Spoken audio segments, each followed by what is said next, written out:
You are listening to the Fringe Radio Network. FringeRadioNetwork.com.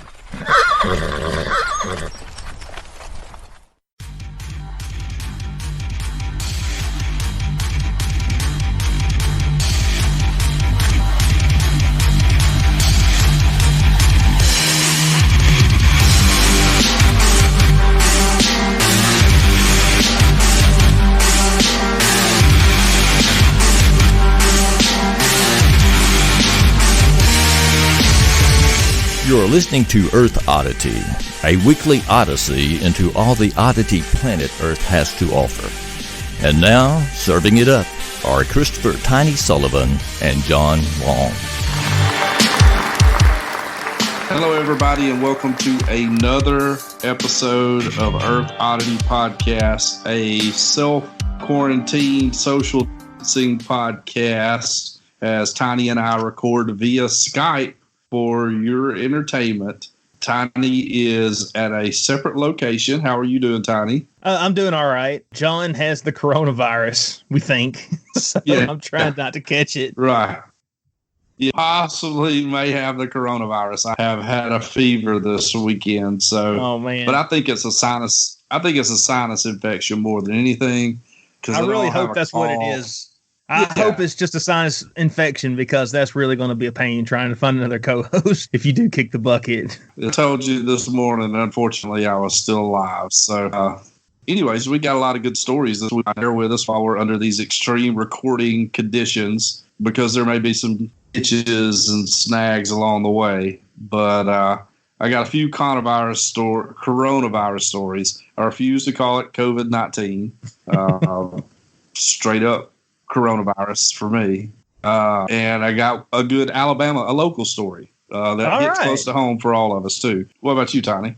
Well, we have the Foo Fighters. They had some hiccups when they were recording their new album that they talked about.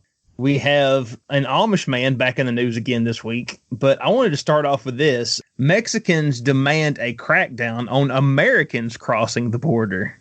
Okay. My, how the tables have turned. So anyway, Mexican protesters have shut down a U.S. southern border crossing amid fears that untested American travelers will spread coronavirus.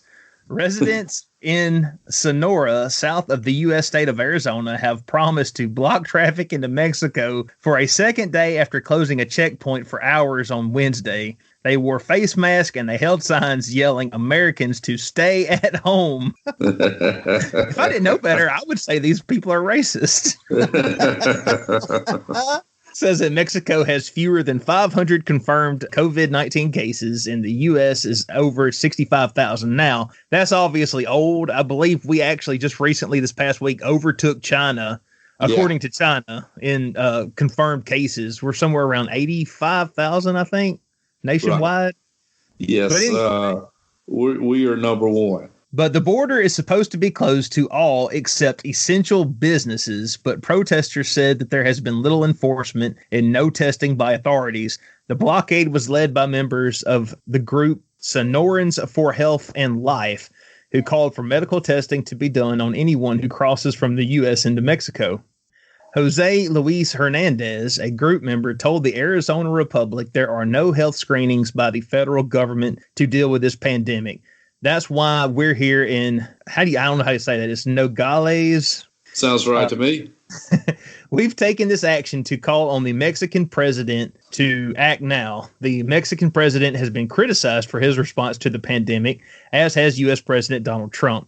Mr. Hernandez said that the Wednesday demonstrations were a first warning to Mr. Lopez Obrador, popularly known by his initials. The group has called for enforcement of the crossing ban on all U.S. or Mexican citizens for tourism or medical reasons, including those who cross the border every day to attend work or work in the U.S. Authorities must also conduct medical testing on Mexicans deported from the U.S. So they're not just wanting to test Americans, but also people that I guess Trump is kicking out back to Mexico. Right. Well, always good to keep your border secure. This is like I bet you when Trump heard this, he was like, yes, the best thing that ever happened. I bet Trump was like, you know what? You should build a wall. You should pay for it. You should pay to build a wall. Yeah. Yeah, you know what would be a real good idea, right? A wall that would keep everybody out. And you could pay for it. It's wild. The coronavirus has a lot of people freaked out. Not me, even though I possibly might have it. But I'm also, if I was in Mexico and we only had like 500 cases, I wouldn't want to be bringing anybody else in for sure. Yeah, absolutely. That just seems like a stupid move on your part or on Mexico's part to do that. So, probably some smart leadership, which we might need these days. So, but good for Trump, who's now going to stop all travel to Mexico, probably, and to and from Mexico. How, they say, people always come up smelling roses or whatever. Like any idea they have always works out. It's probably like, man, this is the best thing. Getting coronavirus in the United States is the best thing that ever happened to us. Oh, man.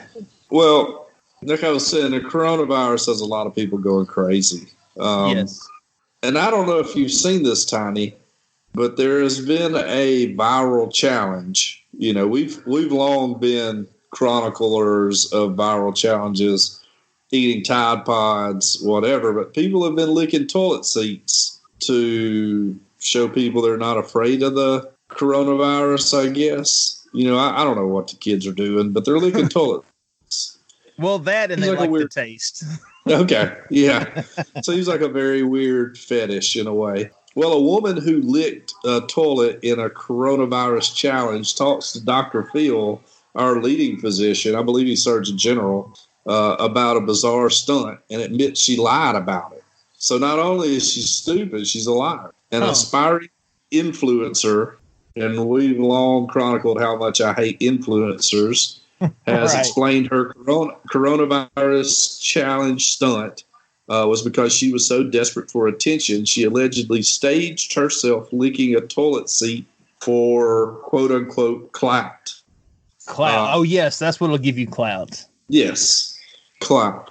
Ava Louise, a multiple-time Dr. Phil guest, she's been on Dr. Phil, I guess, a lot, and struggling influencer. She has 175,000 followers on Instagram and around 9,500 on Twitter. Spoke to the TV therapist using Zoom video conferencing and claimed to have created fake news with her viral toilet seat prank.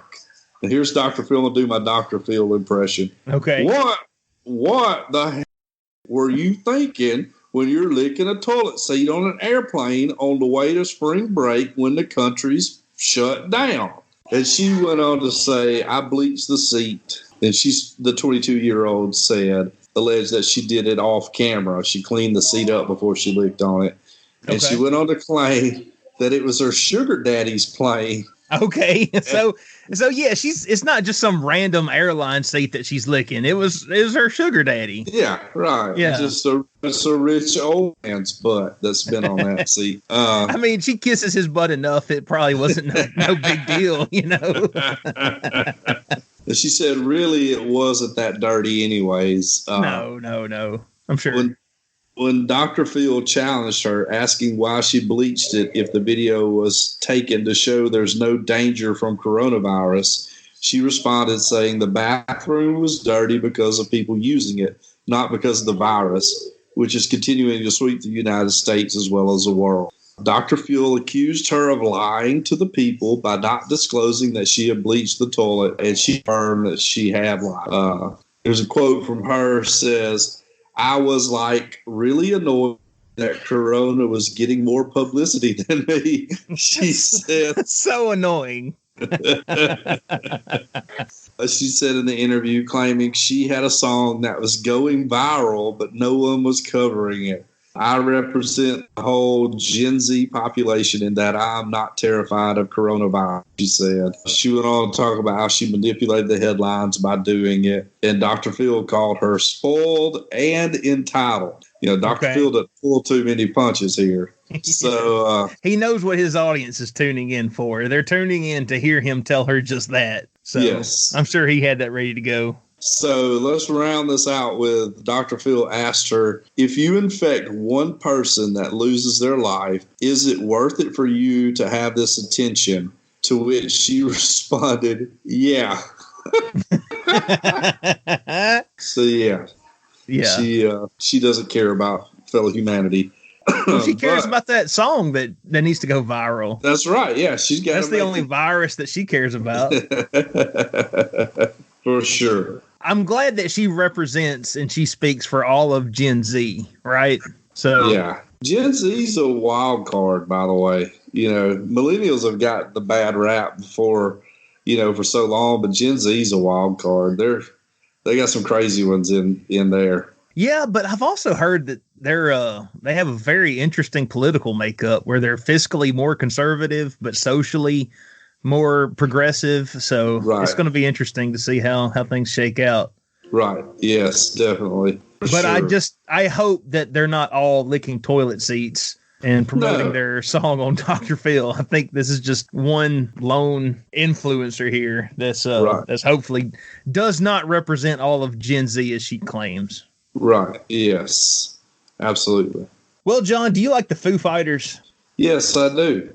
I do like the Foo Fighters. I like the Foo Fighters, and this is a story that was published 6 days ago, so it's not the newest story that we've ever had, but they claim that while they were recording their 10th album, it was disrupted by a mischievous ghost. Okay. What do you think about that? I don't know where I fall on ghosts. Yes. I probably tell the story that Roly Poly was haunted.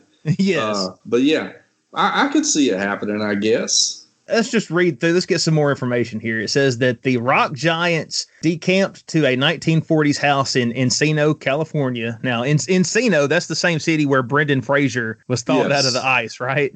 Yes, in the documentary Encino Man. Yes, okay. Yes, right. Well, anyway, it says that immediately they realized that the vibe was off as their instruments became out of tune and tracks that they recorded were mysteriously deleted. When we walked into the house in Encino, I knew the vibes were definitely off, but the sound was bleeping on. We started working there, and it wasn't long before things started happening. We would come back to the studio the next day and all of the guitars would be detuned, or the settings that we'd put on the board, all of them had gone back to zero. We would open up a Pro Tools session and tracks would be missing. There would be some tracks that were put on there that we didn't put on there, but it just like weird open mic noises. Nobody playing an instrument or anything like that, just open mic recording in a room. We would zero in on sounds within that, and we didn't hear any voices or anything really decipherable, but something was definitely happening.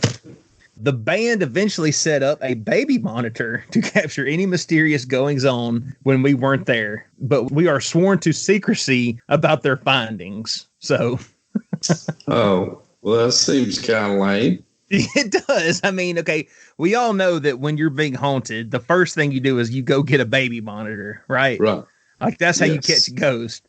Right, then, exactly. Why would you tell this news site, hey, there was a ghost in our house and we went and we got this baby monitor to catch the ghost, but we're sworn to secrecy about what we found on the baby monitor?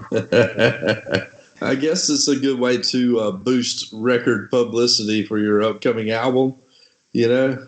Because then when you finally do release the footage or whatever, you're going to have everybody like wanting to see it. So maybe, right. I don't know. Absolutely. Yeah. Anyway, it says that it got to the point where I bought one of those Nest cams and I still have it at home for when my kids would sleep in their cribs, he added in the interview. I set it up overnight so we could see if there was anyone there or anything or anyone that was coming to bleep with us. At first, nothing. And right around that time, we thought we were ridiculous and we were out of our minds.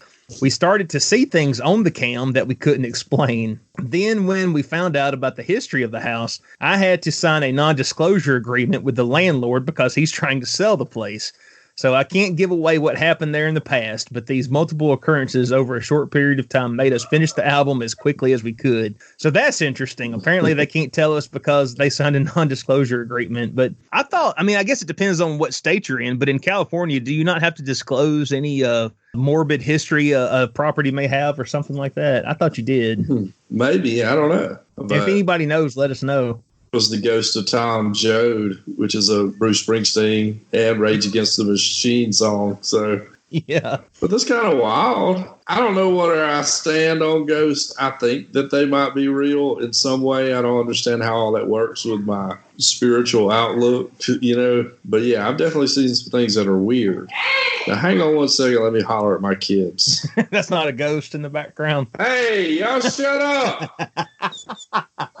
Not a ghost in the background. Up there playing trombone, hollering and screaming.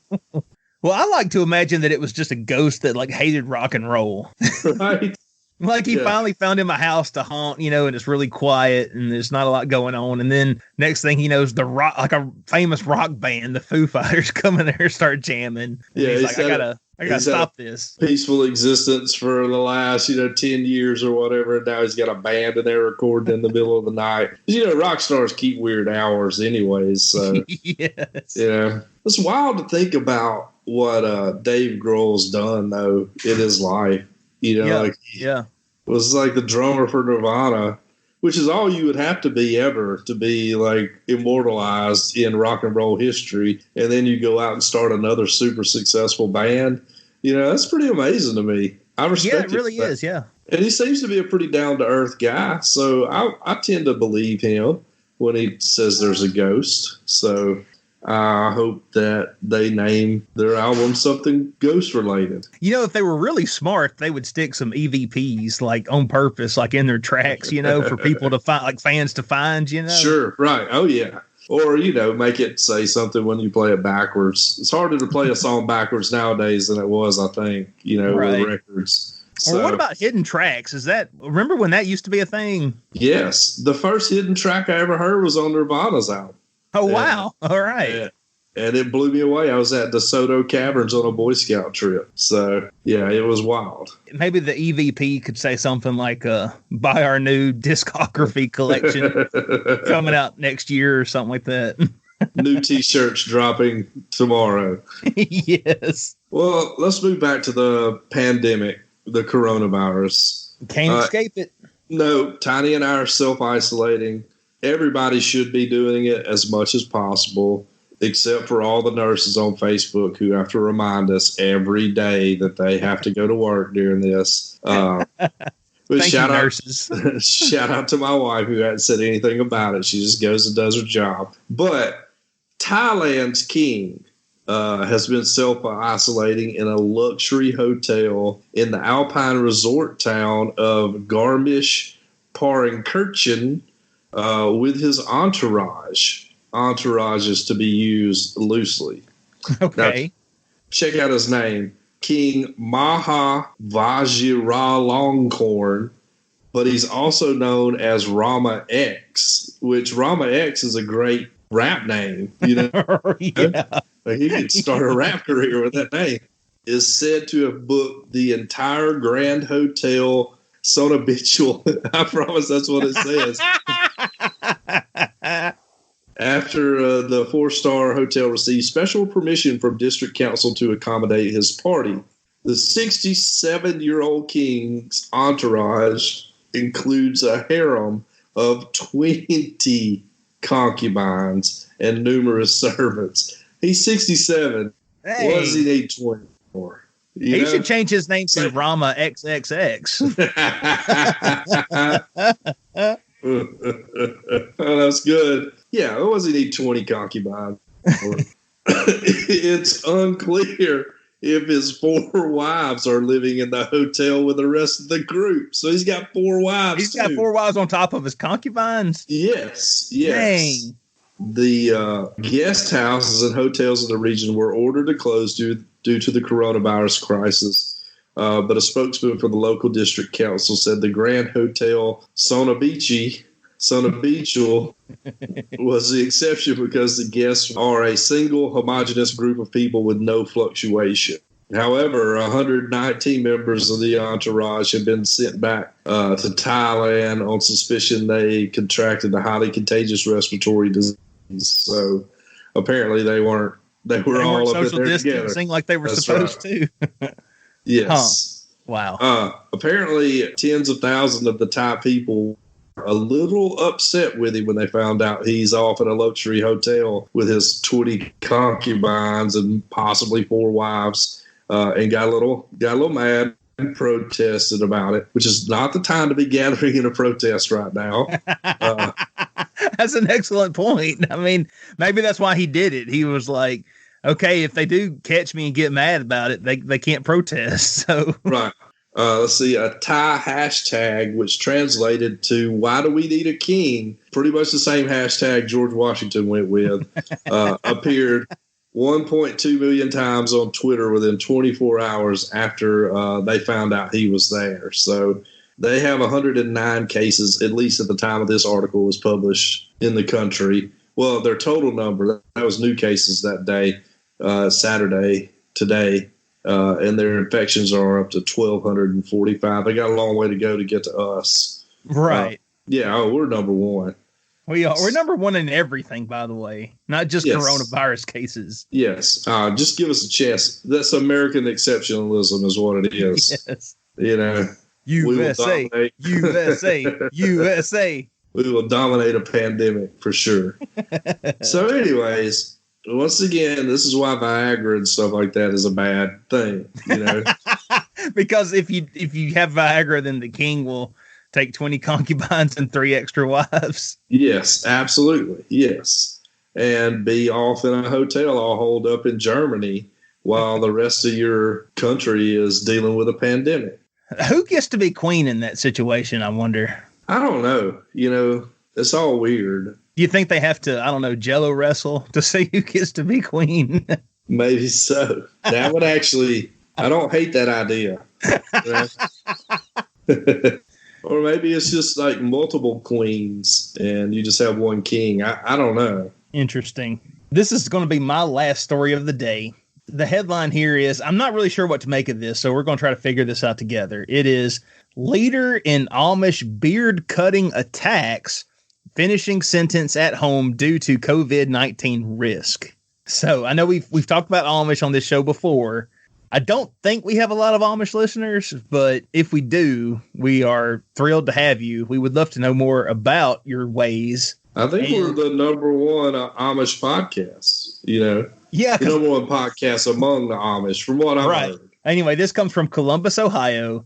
The leader of a breakaway Amish group in Ohio who was sentenced to prison for beard and hair cutting attacks will get to serve the rest of his sentence at home after his attorney argued that the new coronavirus puts the 74-year-old bishop at risk. Now, he has an excellent name here. Check this out.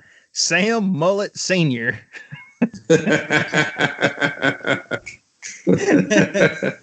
He was moved to a halfway house in Youngstown on March 4th and was scheduled to be released in January. But his attorney argued in a filing last week that he should be sent home because of his age and underlying health conditions increase his risk of getting sick. The Bureau of Prisons said in a ruling Monday that Mullet will be released as part of the Elderly Offender Home Confinement Pilot Program. The action was not opposed by prosecutors.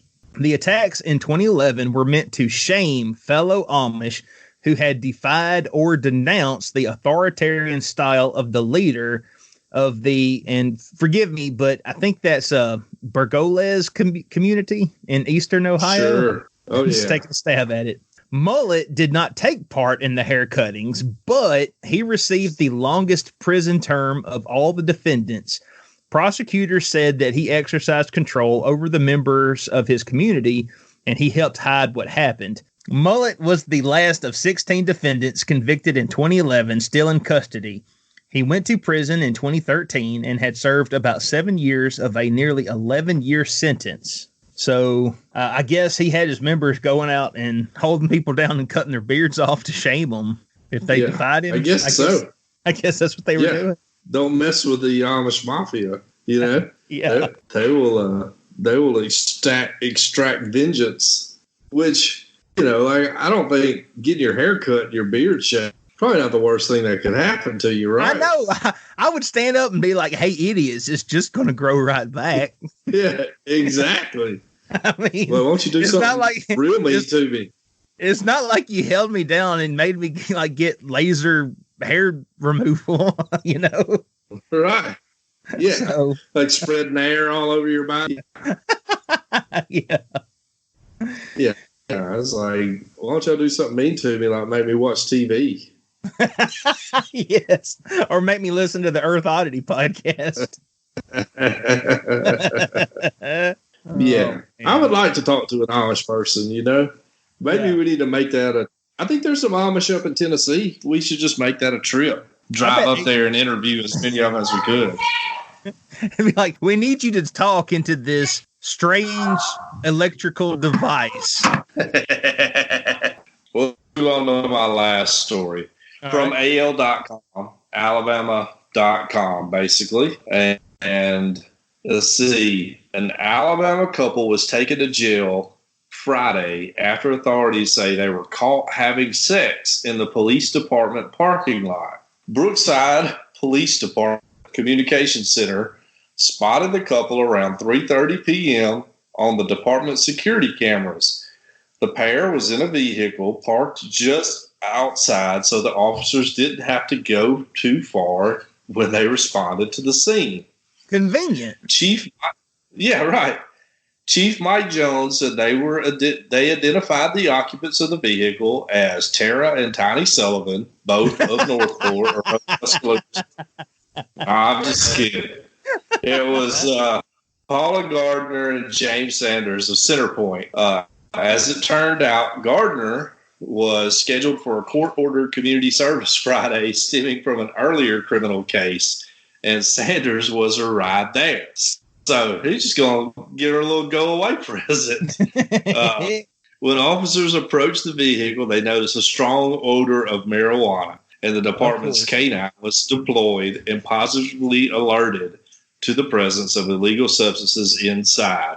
Jones said authorities found crystal meth, marijuana, drug paraphernalia, and a gun inside the vehicle. Oh, no. Gardner and Sanders were both charged with indecent exposure, possession of a controlled substance, possession of drug paraphernalia, and additionally, Sanders was charged with being in possession of a firearm. The vehicle was impounded, and both suspects were walked to the city jail. The officers, Jones posted on Facebook, did a bang-up job on this case. But so, nice. You know, we've all been there. You got community service. You feel a little randy before you got to go pick up trash on the side of the highway. Community service people. And you want to just get a little loving in, right? That happens to all of us. Oh, yeah. I've been there. I've been there all the time. Oh, yeah. Of course. Yeah, sure. Yes. I would like to think if you're showing up to the police department for any reason, you probably want to leave all your drugs at home and any firearms as well at home, you know? Yeah, especially if you're a felon or you're not supposed to have them. You've got drugs in the car. Yes. Right. Just seems to be the smart thing to do. But nobody said we were that smart down here anyways. I know. I mean, if you want a weapon, even here in Alabama, you really got to, cross your T's and dot your I's and have all your paperwork in order. Absolutely. Yeah. I would just, you can't stop love. That's all. That's really what this comes down to. You can't stop love. And a little community service, little drug possession and possession of drug paraphernalia. It's not going to stop this love. This is a classic romance story, and they will continue. Basically, it's Bogey and Bacall, just your standard love story. Yeah. Yeah, that's the power of love right there. That's true. Yes. Yes. You don't need money and you don't need fame. I'm not lying to you, Tiny. Sitting on my kitchen counter in there is a Huey Lewis cassette tape. I believe I'm not lying at all. But I believe you. What's that to do a 80s time capsule? So I had gotten that out so he could put that in there to show the kids what we listened to in the 80s. Nice.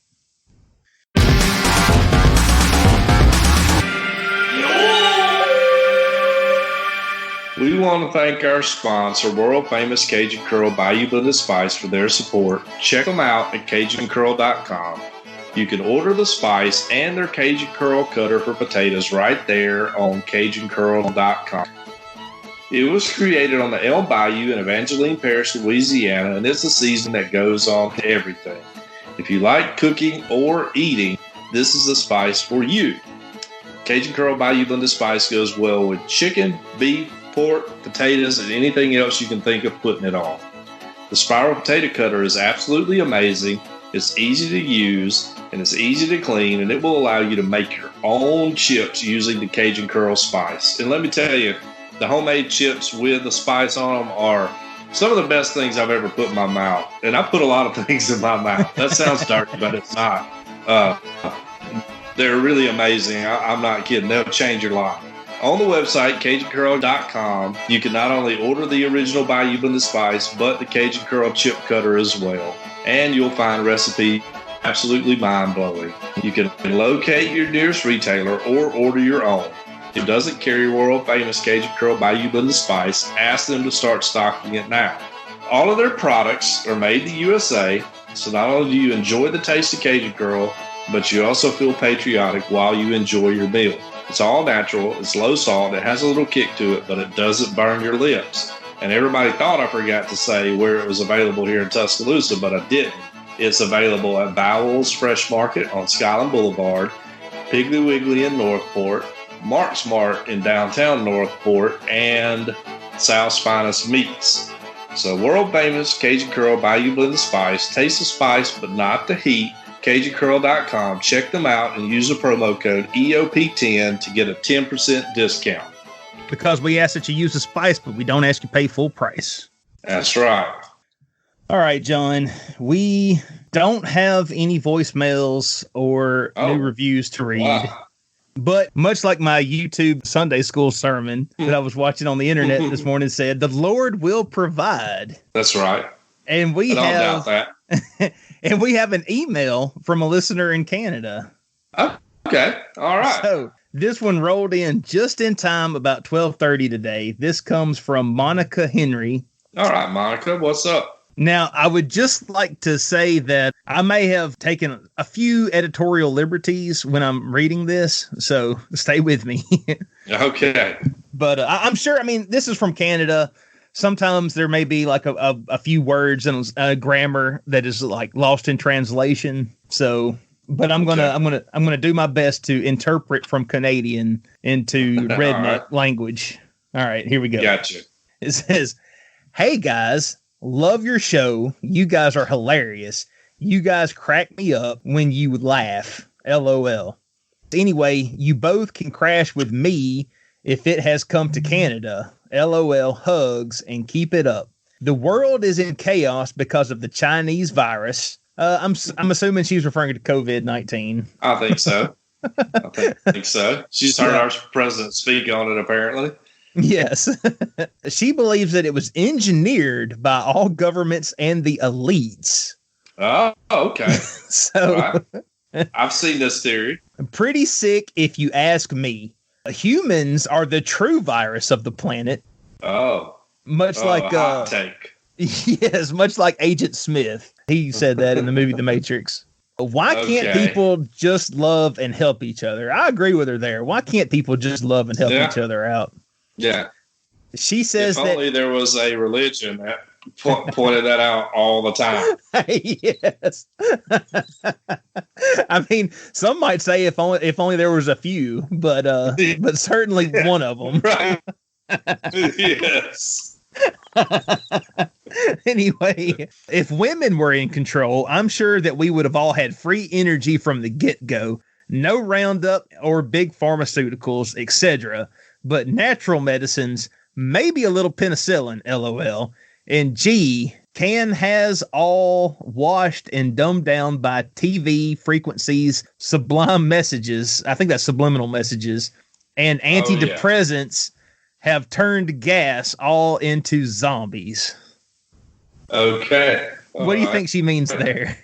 I think she says the subliminal messages, antidepressants, everything has turned us all into mindless zombies, just plodding through life, doing the bidding of our masters. Yes. And that wouldn't have happened if, and that wouldn't have happened if women had been in charge, right? Right. Yeah. I mean, right. Yeah. That would not be the case. Free energy. We would have free energy. And we wouldn't be mindless zombies. We would just have, LuLaRoe and Mary Kate Cosmetics. Right? I will say women will join an MLM on you. They'll join one in a heartbeat. Mine certainly will. Anyway. Well, hey, you could be a boss babe and do all that. # boss babe and do all that. Well, certainly some hot takes in there. Hold on, she's not done. Hold on. Oh, wow. We're not done. She says, now us dumb Canadians have no one backing us up. LMAO sucks to be me, but my tomahawk is sharp. Okay, enough of that. Love has keep on keeping on. So just keep on keeping on loving each other. That's right. Hugs from old hippie Monica in Ontario, Canada. P.S. We have the queen on our money.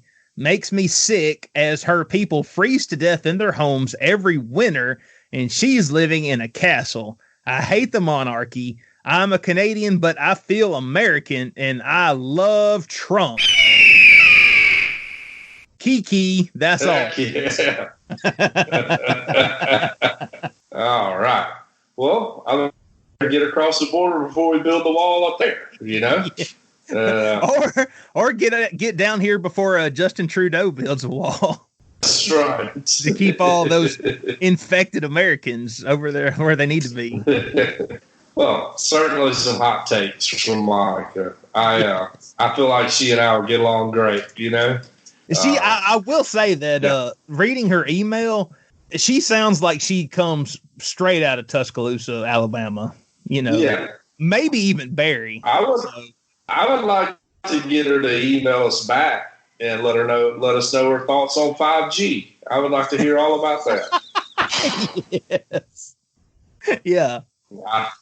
I'm just interested to see what she has to think about that. Absolutely. Well, and we thank you so much, Hippie Monica. Please email into the show again. Email anytime because these are sure. Call us if you want to. Yeah. You can call. We're going to give out the number here in just a little bit. So get your pen and paper ready. There's actually a string of hieroglyphics here at the bottom, and I'm going to try to decipher those. But if you would like to just tell me what they mean, that would be cool too. I am not a hieroglyphics guy. I think they're actually emojis, but I think she's trying to tell me something. There's an alien and a skull and a sick person with a mask, and there's a bomb, and then there's some hearts and a water gun. Then there's some other emojis that I'm not sure I've ever seen before. It must be Canadian emojis. Yes. Well, I guess with that, do we have anything else? No, I'm wrapped up over here. False. We actually have a big something else. We have had people asking us for a while about doing a Patreon. And we are actually going to try to launch that this week with John, he's working. I mean, he's got the coronavirus, but he's not going to let that stop him from selling a bedroom suite. But exactly. But me being at home and out of work, I'm going to try to go ahead and launch our Patreon this week, actually. So by the time you're hearing this, you can actually go to patreon.com, search for Earth Oddity Podcast, and we have different tiers. But if you sign up at the $5 level, that's $5 a month, there is going to be what we call Earth Oddity Extended, where you'll get an extended show, stuff that doesn't come with like the normal show. And once a month, we're going to try to do a free, all-exclusive show. So you get a bonus show once a month, and you get extended shows for the low price of $5 a month, because we feel that we're not above begging for money, but that said, we think you should get something for your pledge. We think you should get something for that. So that's what we're going to do. These are hot deal. It's a hot deal. You better take advantage of it now while supplies last. Yes. So head on over there to patreon.com, look for Earth Oddity and sign up, and hopefully we'll be with y'all in a minute. So yeah, if you don't want to do that, then obviously you can help us out by telling a friend about the show. That's really the most anyone, and not just us, but any podcast you listen to, any YouTube channel, whatever. What's going to help them out more than anything is just getting more ears on that content and just telling friends. So we would love that.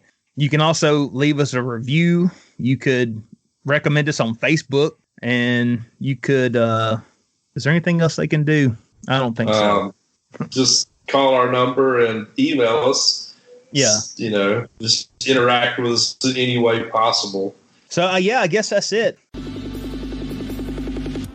You have been listening to the Earth Oddity Podcast, and we thank you so much for listening to us, no matter where you get us, whether you get us from Apple Podcasts, Google Podcasts, Stitcher, iHeartRadio, Spotify, we're on them all. If you would like to email into the show, like Monica did, we are earthoddity@planetmail.net. If you would like to tweet at us, we are @_earthoddity on Twitter. Do you like pictures? Sometimes, I didn't this week. Sometimes I'll text John a picture, and sometimes he'll take that picture and he'll post it on Instagram. That is _earthoddity on Instagram if you want to check that out. But our most popular way you can get in touch with us is to call us and leave us a voicemail. What's that phone number? It is 662-493-2059. That's 662-493-2059. We hope everyone out there has an excellent week. Earth Oddity for the Fringe Radio Network signing off. Love y'all. Bye. Unless you're a Patreon, we'll be with y'all in just a minute.